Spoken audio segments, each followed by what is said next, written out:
তর্কের জেরে এভাবেই তেড়ে গিয়ে অটোরিকশা চালককে ঘুষি মেরে বসেন এক ব্যক্তি। 12 জুলাই শনিবার ঘটনাটি ঘটে গাজীপুর জেলার কালিয়াকৈর উপজেলার শফিপুর বাজারে।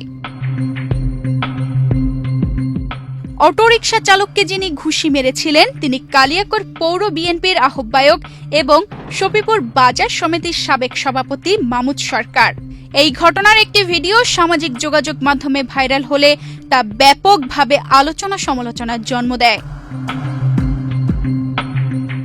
বিএনপির একজন গুরুত্বপূর্ণ নেতার এমন আচরণের প্রতিবাদে 13 জুলাই রোববার শফিপুর এলাকায় ঢাকা-টাঙ্গাইল মহাসড়কে অটোরিকশা চালক ও এলাকার মানুষ বিক্ষোভ করেন। বিক্ষোভ কর্মসূচি থেকে বিএনপি নেতা মামুদ সরকারের বিচারের দাবি জানিয়ে আন্দোলনকারীরা বলেন, অটো চালককে মারধরের বিচার না হলে কঠোর আন্দোলনের ডাক দেওয়া হবে।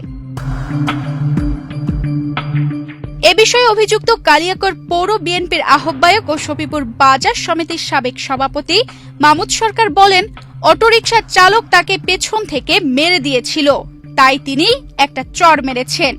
মারলে আরও মারতে পারতেন, কিন্তু তিনি মারেননি। তার বিরুদ্ধে যারা বিক্ষোভ করছেন তাদের বিরুদ্ধে তিনিও সংবাদ সম্মেলন করবেন।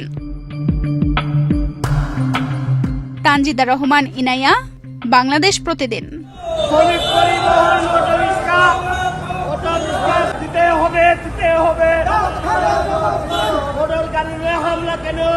হামলা কেন